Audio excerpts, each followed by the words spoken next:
E para percebermos melhor o lado mais emocional desta tragédia, junta-se agora na nós, em direto por videochamada, a psicóloga Isa Silvestre. Doutora, boa noite. Começo por lhe perguntar que tipo de apoio vai esta família precisar depois de um homicídio desta dimensão. Boa noite, obrigada pelo convite. Efetivamente é necessário aqui apoio psicológico e validação da dor desta família. Uma frase e uma expressão que este pai usou muito foi a revolta, a falta de empatia das instituições francesas, da justiça francesa, o facto de estar num país que não é o deles, não é o país de origem, e claro que isto também nos dá um sentimento de pertença, e existe aqui, também usou outra expressão muito intensa, o desprezo.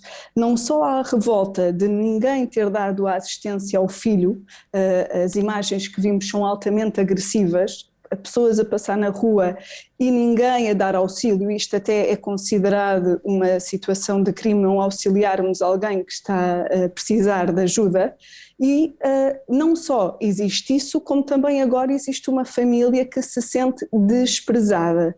E esta expressão é de facto muito intensa, não há uma validação da dor desta família, não há o reconhecimento quase como se não se sentissem seres humanos. Há aqui uma intenção muito negativa, muito tóxica claramente que o apoio psicológico e eventualmente também o apoio da justiça é essencial e até mesmo haver aqui algum tratamento farmacológico é essencial, quer neste momento presente, quer a longo prazo para ir acompanhando esta família a ultrapassar este luto e esta situação.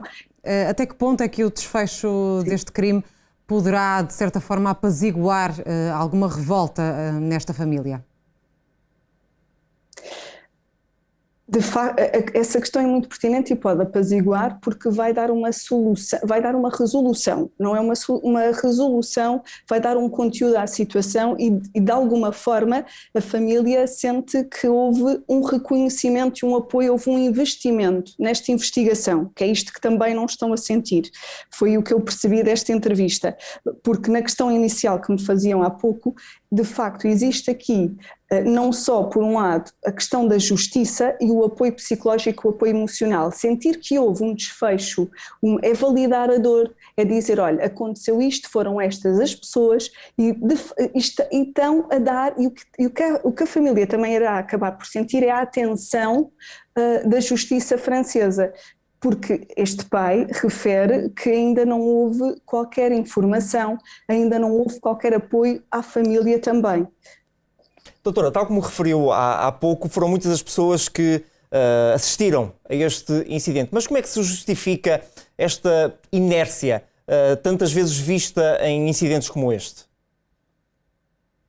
Por acaso é uma questão muito pertinente e que do ponto de vista emocional e da empatia me preocupa, porque tem a ver com isto que nós temos no lobo frontal, neurónio espelho, e que nos faz ter empatia pela dor do outro e faz-nos questionar. Muitas vezes, o que eu penso e o que dá para refletir um pouco sobre isto é o medo e um bocado a alienação que todos vivemos já há muito tempo. Quando entramos em pandemia falava-se muito que estamos todos, lembro-me de ouvir esta expressão até mesmo em consultas de psicoterapia, de acompanhamento psicológico e até mesmo na comunicação social, que estávamos todos no mesmo barco, mas de facto depois assistimos a estas situações em que podemos e devemos ajudar o outro com uma chamada telefónica. Estávamos a falar de um grupo de pessoas com armas a espancar outra pessoa e inevitavelmente pensamos, ok, posso não ir, mas isto é gravado, posso não ir meter defendendo com as minhas próprias mãos, mas todos hoje em dia, até porque isto é gravado, existe uma chamada, um telemóvel para se chamar o 112, portanto, neste caso em Portugal, não é? Mas efetivamente o número de emergência, mas efetivamente o que é importante é haver aqui uma noção de que algo de errado nesta noção da empatia e de nos colocarmos no lugar do outro e perceber que se o outro está em sofrimento não devemos olhar para o lado, é algo que nós, de forma global, devemos refletir bastante, sem dúvida. O facto de lidarmos com violência diariamente quer nas redes sociais, porque são cada vez mais comuns estes casos de vídeos expostos na internet e também através, naturalmente, das notícias, normaliza a violência, torna as pessoas um pouco mais frias? Não devia... Isto é uma questão, estava a escutar e estava a sentir isto, que é, quando nós temos hoje em dia nas redes sociais esta publicação de vídeos, esta normalização, e parece que é isto que depois faz com que que o vídeo se torne viral e que vá haver... quase que ir ver a dor do outro, e também falamos em jovens e em séries que também abordam esta questão, esta agressividade, os videojogos, isto já é algo que está presente e que cada vez mais, e parece que não temos estado a olhar para o impacto que isto tem, seja nos adolescentes, seja nos adultos, porque o adolescente um dia será adulto e por isso, ou a criança, adolescente, adulto, neste desenvolvimento é muito importante começarmos a olhar de outra forma para a noção de como é que eu encaro, que recursos é que eu posso ter para uma questão básica. Se eu vejo alguém em aflição, se eu vejo fumo a sair de uma casa, o que é que eu devo fazer? Não é? Chamar claramente ligar para a linha de emergência, não é?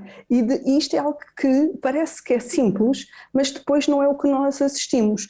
E de facto, as redes sociais, os videojogos, algumas séries televisivas parecem silenciosamente, e este é o grande perigo que atravessamos na relação entre os outros, nestas relações interpessoais, é que cada um está numa bolha, num registro alienado, e não é verdade. Nós vivemos, e cada vez mais os efeitos mundiais mostram como nós estamos todos interligados.